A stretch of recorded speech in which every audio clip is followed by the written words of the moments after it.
black people need to stop eating at Roscoe's Chicken and Waffles? This is a topic that I have been thinking about for a long time.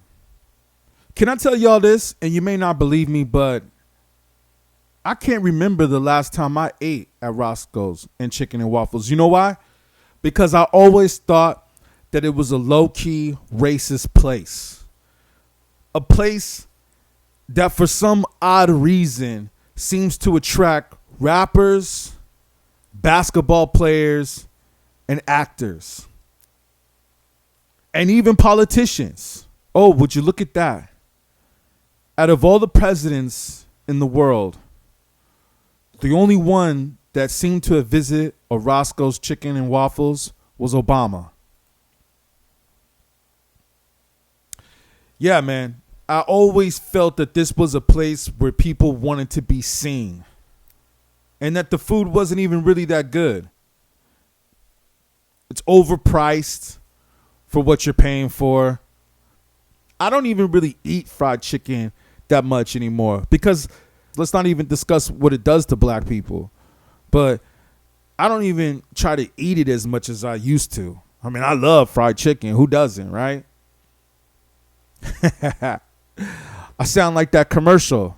Did y'all see that racist commercial, Coon Chicken Inn? Down home. At the Coon Chicken Inn, we aim to please. The best 100% mammy-made family-style meals. You can taste the love. I like the white meat. I'm a breast man. We just love it here. You'll just keep hollering, gal, fetch me some more. Look for that wide-mouthed coon near you. Coon Chicken Inn. Wow. And the guy singing too is just hilarious. Yeah, man, that commercial. I mean, can we see the menu real quick? Do they even show the prices online? Of course they're not going to show the prices online. Of course. But we all know that what? You getting like a basic little thigh and a waffle for like $20. Here we go. Wow, they even have a plate called the Obama Special. 3 wings and a choice of a waffle or potato salad and French fries. Who wants French fries with the waffle? Shit is nasty. $20 for that. $20 for Stimmy's Choice. $22 for Lord Harvey. Yeah, overpriced for what it is. But let's really break it down, man, to the origin. To the origin and the history of fried chicken. Do we all know that this came through from slavery? That this is where it was passed down to us? But let's just say the origin of fried chicken is actually a Scottish dish. Where I believe that they were the ones that came with the deep fry oil, the flour, and the egg. So somehow this got typecast onto African Americans, or as I like to say, black people. Well, we know how it did. We know how it got put down. And you know how that is? It was because of the racist man. What was his name? It just came from, a lot of people say that the whole labeling of black people being lazy and liking to eat fried chicken was after the Civil War, when a lot of us were out of work, couldn't find jobs, weren't able to be educated, so we weren't able to teach our kids anything. And I believe a racist man by the name of D.W. Griffith wrote a movie based on the Klansman called The Birth of a Nation, where basically black people take over, rigged the election, and then in order for them to get back into the White House, they created the Ku Klux Klan. And it shows us depicting as drinking, alcoholism, bare feet on the table, and eating fried chicken in the middle of a press conference or in the middle of Congress. So then this is how it gets introduced into black culture. Birth of a Nation. And now he's showing us eating fried chicken, holding it with our hands, which is considered uncivilized. And on top of the whole thing of that movie, The Birth of a Nation, the 28th president, President Woodrow Wilson, attended a special screening at the White House. Can you imagine that they actually watched this movie at the White House? I was baffled, man. I was baffled over that. So now Roscoe's is the place to be, man. Now a place like this, or, you know, Popeyes or Church's Chicken. And don't get me wrong, man. Some of these soul food spots I like, okay? But I think that Roscoe's has now become a cliche label.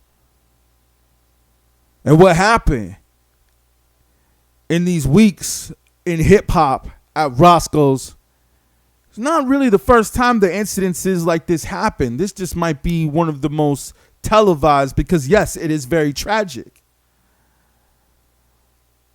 But let's not forget that there was a time where a man robbed Roscoe's and told them to put the chicken in the bag. Even TMZ covered it. And you know what's really depressing, or what's really sad about this whole situation, is that a man gets shot at the restaurant in South Central, by the way. It wasn't Inglewood, for all you reporters out there that got that incorrect. It was in South Central. All right? And then y'all gonna be open for business the next day. You know, they just put their little candles over there, but y'all serving chicken and waffles the next day and ain't even tripping. Like it's just another day at the office.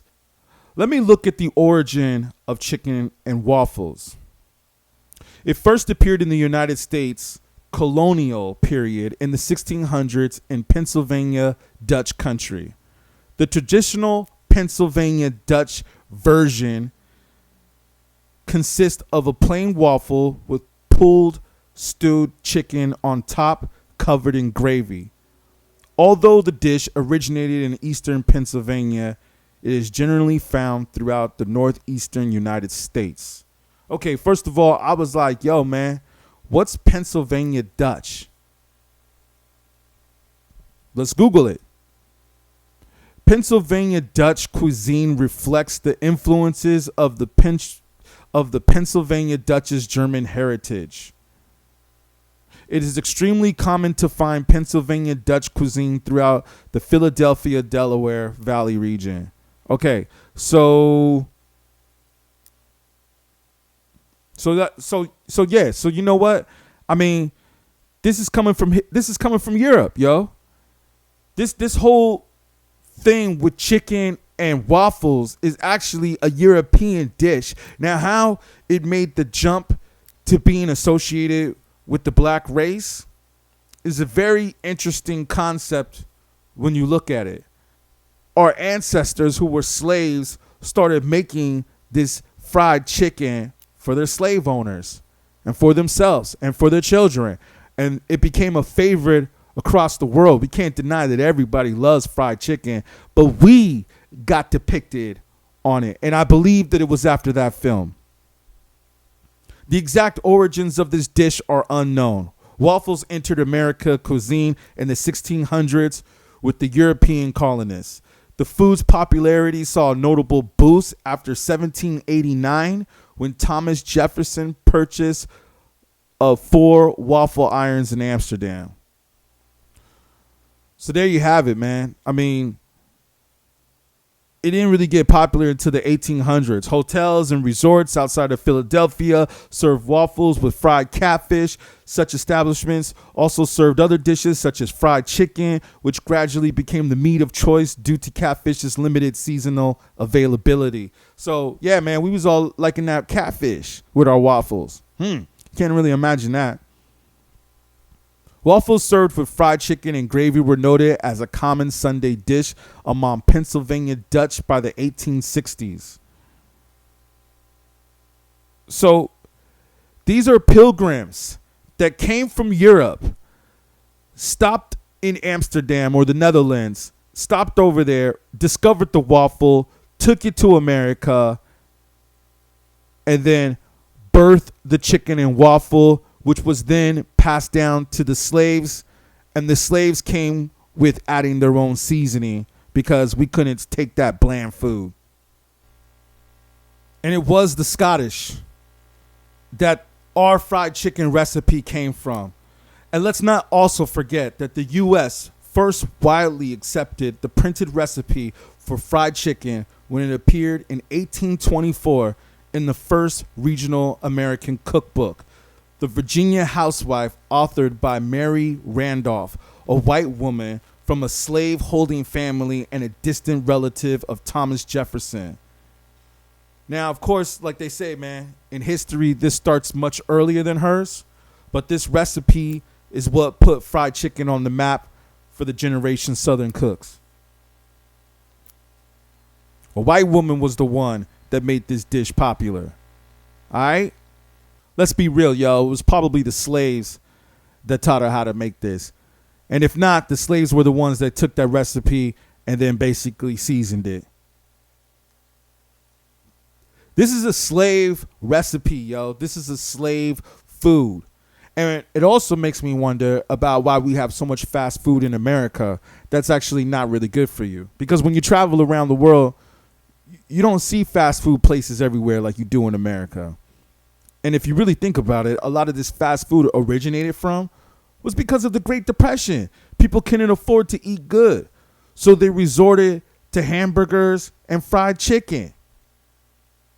And now when you think about it, when you drive around and you look at fast food spots, most of them serve hamburgers and fried chicken. Coincidence? I don't think so, yo. Amazing. And then we also had Hammer, MC Hammer, who was dancing for some KFC popcorn chicken. I mean, yo, man, the things that have happened in history, and this wasn't even too long ago. This wasn't even that long ago. So, Hammer, what do you think about that? We figured. The KFC Super Pack Combo, just $4.69, but only for a limited time. We figured.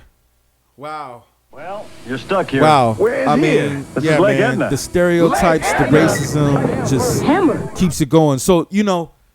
Wait a minute. Yeah, man. I mean, like I said, Isn't that sure looks like it? should we continue to eat at these places? Should we continue to advertise like this? I mean, I think I saw the advertising slow down a little bit. I think, you know, we starting to realize that, like, yeah, man, it don't really look right taking pictures with yourself holding fried chicken. It's just, you know, sending out a bad message. But I think the stereotypes, man, need to stop. I think, do we need to boycott Roscoe's Chicken House and Waffles or whatever? I mean, possibly, man. Possibly. I think it might have come to that point. I never enjoy being around people that just want to be seen. People that say, oh, I'm here. I mean, didn't a lot of people say that this whole tragedy started with an Instagram post? People need to report that they're eating at Roscoe's Chicken and Waffles. I remember on Sundays you drive by and you see a line outside, predominantly black people, and they all dressed up too, like they're going to the club. And I know not all of them just came from church. So it's like, why y'all got to be dressed up to just go get some chicken and waffles? Is this like the new club? That's why I never got into that, man. Never got into that. But I got to tell y'all, man, yeah. I think it's time for us, especially rappers and ball players, to stop eating up in there. You know? And if you really love it that much, then you should just take it to go.